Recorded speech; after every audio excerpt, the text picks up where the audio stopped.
Hey everyone, it is Kai, and it's that time of the season again. That is ban list predictions. Now, you've probably seen a bunch of people post their own predictions up, and this is my prediction. This is my personal prediction. And because next week, they will be announcing changes, or no changes to the fighters rule. And with WGP having just ended, there is a lot of data now that Bushiroad can use to justify what they hit. So bear in mind that this is not an emergency change, unlike last time, as it was scheduled since the last emergency change to occur sometime in November when WGP ends. So this is still November, and so WGP just ended. With that said, let's start with Premium, right? I don't think there'll be any changes at all for Premium. There's been no major official events for Premium because, you know, there's no tournaments, right? So that means no data. So no data means no changes. Also, nothing like super degenerate has made waves on the Japanese Twitterverse, unlike previous times. So I doubt anything will change at all. So this leads us to standard, alright? This is the biggest possibility where something does change. We have to address the big elephant in the room, and that is Luard. Luard made waves ever since the release at WGP Qualifiers, quickly establishing itself as a tier 0 deck that Bushiroad was forced to quickly address in less than 2 weeks after release. Now after they hit in the main, Luard continued to dominate for the rest of the WGP season, eventually getting all the top spots at the rescheduled Vanguard Masters Cup for spring, and then making 2 of the top 4 slots at WGP Nationals. Now if you are a deck that doesn't want to get hit, getting good results is not what you want to do. So all in all, Luard has still continued as like an overspec deck that has been dominating all the competition until Gogut came along. And we'll get to Gogut later, right? We'll get to Gogut later. So this begs the question, right? Does Luard need a nerf? And the answer for me is yes. So yes, there is Gogut. That doesn't mean Gogut is fine. That doesn't mean Luard is fine. It means that there are problems. It's still clearly far ahead of the other decks in terms of scalability, even like the Divine, Lightning, Radiance clans. Although those decks are good, Luard is still a bit ahead. So the possibility of like hitting just 3 force markers every turn is just really good. Like in terms of scalability, Luard is just ahead of the other clans, right? So if you try to play a long game against the Luard, it is kind of impossible because they just scale so much. They become like level 6 and get their ultimate or start level 4. So yeah, so the most optimal way to beat Luard is by playing a fast game. You want to rush it down, you want to beat it fast. They never scale too high and just make unguardable columns that you can't beat, right? So there are basically 2 ways to actually solve this issue. One of them is better, and the other one is not so good. So the better way, and I think a lot of people have been talking about this, is just to errata Dragheart Luard to add a clause stating that you cannot gain any more imaginary gifts at the end phase. So you get your gift from Dragheart, and then your Drag Driver Stride, you get another gift, but at the end turn, you just can't get that 3rd gift, right?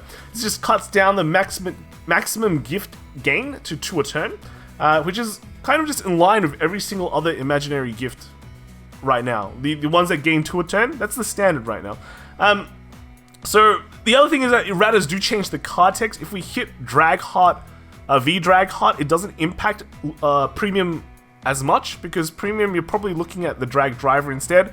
If you run Dragheart, sure, then you got a nerf, but you know, Premium currently the experimental builds at least are focused around Drag Driver, so it impacts Premium less, right? Less. So that's good. So it just slows down Luard's game plan. It doesn't really impact it too bigly, I guess. You can still pretty much play the same list, you just don't scale as hard, and the game at least can progress in a way that other decks also can kind of do their own thing. If you don't want to do the errata route, because, like, let's be honest, right, erratas can get messy, you know, card text changing that no one knows unless you've been paying attention, then they can just semi-restrict Dragheart too, and it's not the preferred way, of course, because that pretty much, I think they'll just kill Luard as a deck, but that is a way if they don't want to go the errata route, and yeah, just Luard's dead. So I think errataing the card is the correct way to do it. Of course, if you hit Luard, it also means you have to hit Gogut, because you can't just leave Gogut unchecked, right? As of now, actually, Gogut has been just dominating the meta and literally has replaced Luard as the premier top deck. So Gogut is just able to regenerate a ridiculous amount of attacks thanks to just Gurgit's effect, right? They get power, they get more attack. So let's say the second turn of grade 3, we can expect a Gurgit deck to do at least 7+ attacks, and then several of those columns will be gaining like plus 20k power. So very hard to guard, multi-attacks.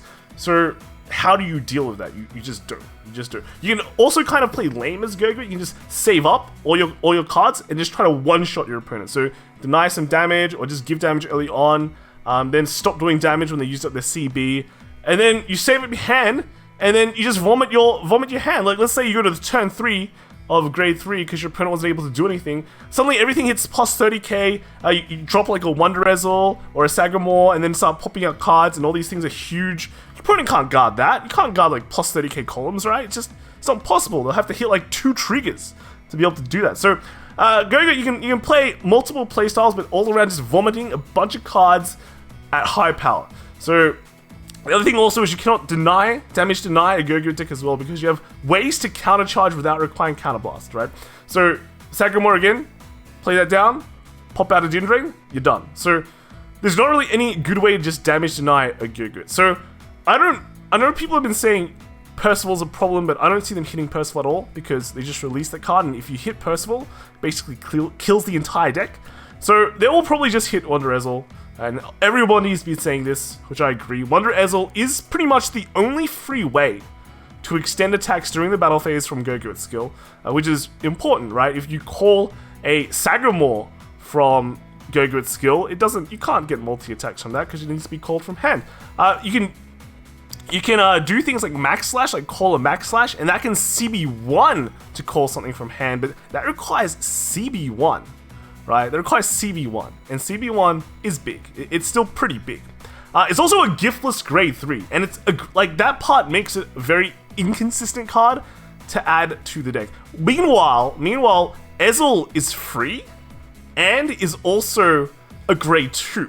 So that means you can just slot in grade 2. You don't have to add extra grade 3s and make your deck more inconsistent. Grade 2s are part of the deck. They're just natural progression of the deck, so you have to put them in. So you might as well put in a grade 2 that is actually really, really good. So if you remove that Wonderezil, then you have to play like less desirable grade 2s like Paramore, which don't contribute as much because it doesn't really explode. Paramore doesn't explode when you call it out.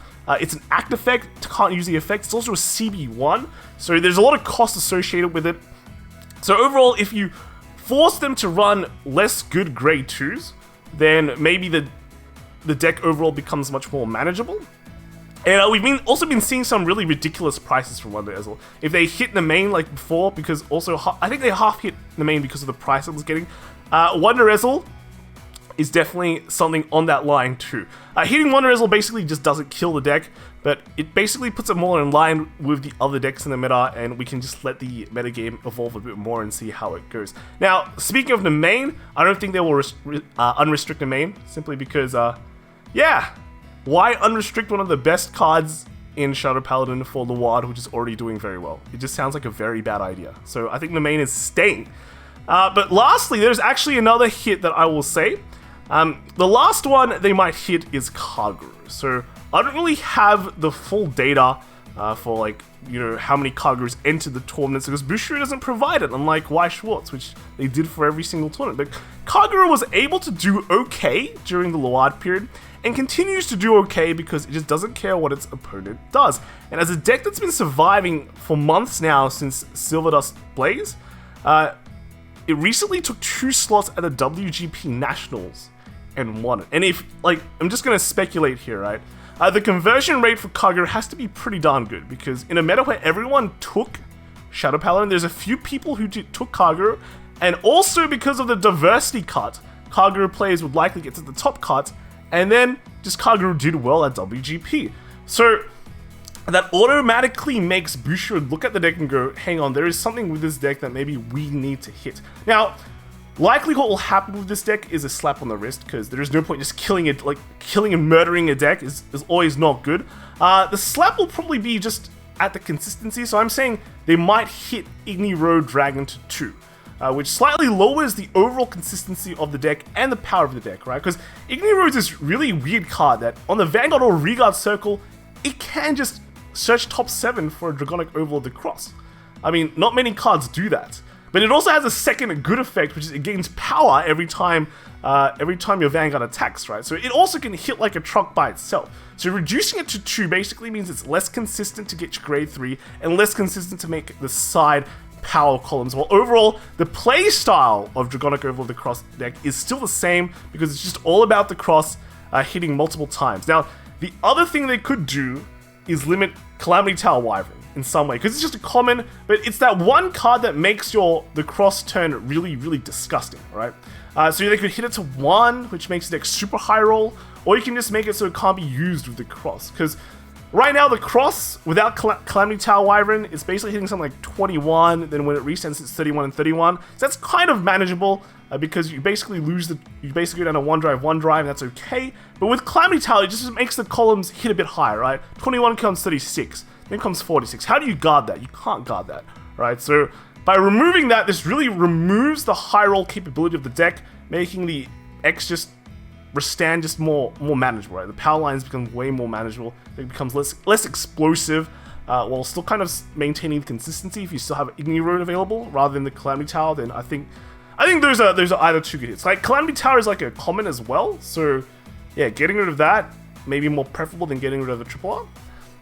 So those are basically the 3 restrictions that I think has the most chance of occurring, right? Everything else is kind of within parameters. There hasn't really been anything super outstanding from the latest season. Like the last set was actually pretty good. Everything is pretty decent from that set, except for Gurgit, which is just really, really good, right? There has been talks of cards getting unrestricted because people just speculate, right? Things can get unrestricted. So bear in mind, Bushiroad is very, very careful in unrestricting cards, as in they will rather keep a card on list than take it off. So I think unrestricting is a bit tough, but there is one card that actually stands out, and that is Shiryuki. Because Shiryuki is getting its own archetype in clan selection, and the current builds of Murakumo hasn't really been dominating as much, right? Or at all. Like ever since Gurgit came into play. I mean, we saw like one guy play Murakumo, but after that, nothing's been happening with the Murakumo train, right? So they moved Shiryuki to 4. It feels like there's a lot of possibility or potential for the clan to be good without it being overpowered. It's like if you try to fit it in Yasue, you need to like move slots around. You might have to lose Nudo to run Hyuga, or unless you want to be a real mad lad and just play everything. But the other thing is that it buffs older Murakumo builds as well, because Shiryuki arguably buffs them more than do Yasue. I mean, like with Yasue, you can just probably dump like a second Shiryuki and kind of combo like that, maybe 3 Shiryuki. But overall, right, the older builds like old Hyuga Shiryuki, that will be definitely buffed, and probably like it could be playable. I don't know. It might not. The format probably has moved too fast. But yeah, putting it just dumping it into Yasue is not as easy as you think. And overall, it just sets you up for clan selection next year, and just maybe puts Murakumo in a slightly better place and makes a clan or a deck just much more viable in the current metagame. Now, people also have been talking about Dorian and Anger Blader getting unrestricted, but I don't really think they will be released. Dorian promoted a very defensive playstyle that was strong for its time and likely would not make much of a difference or an impact nowadays, but it's kind of against Bushiroad's idea on like tournaments. They don't want slow plays. They don't like slow decks, right? It's just Dorian itself is just slow. It plays defensively. It makes games drag on for long. You could say Shiryuki is a very defensive card, but it has offensive options too, and you could say that the offensive options for Shiryuki make the deck, make the games go faster as well. So overall with that, there is little incentive for them to take off Dorian, but more incentive for them to take off Shiryuki, because again, clan selection next year. Also with Anger Blader, I still think Bushi has Anger Blader PTSD, sorry, so I don't think it'll go to 4. It's just that format where you draw that Anger Blader still is very applicable nowadays. If they hit something like Kagero, or if they do hit something like Kagero for high rolling too hard, Anger Blader is pretty much the same deal. So I don't think they will allow Anger Blader to be unrestricted, but it might go to 2, might even go to 2, because the new cards that they release for touch cards, they really don't interact with Anger Blader as much. So I guess there is possibility there for it to go to maybe 2, but I don't think they will put it to 4, because it will just be like the format way back when Anger Blader is at 4 and go first and win, right? So all in all, I don't really expect anything to happen with Dorian and Anger Blader. I don't think anything will happen with Premium. there is a chance Shiriki goes up, gets unrestricted to 2 or 4. But basically, according to data, or what I think will be the data, Luard and Gurgurt, definitely, probably something will happen to them. And Kagero, right? Kagero. I know people are going to hate me for saying Kagero, but Kagero, you know, it's been around for a long time. They want you to buy more products. So, so I think the Cross will get a slap on the wrist. Or maybe not a slap on the wrist, we don't know. But yes, I think something will happen there. So let me know in the comments what you guys think. Am I correct? Do you like what I am saying? If you disagree, let me know too. Like and subscribe, and I will see you guys in the next video. Bye.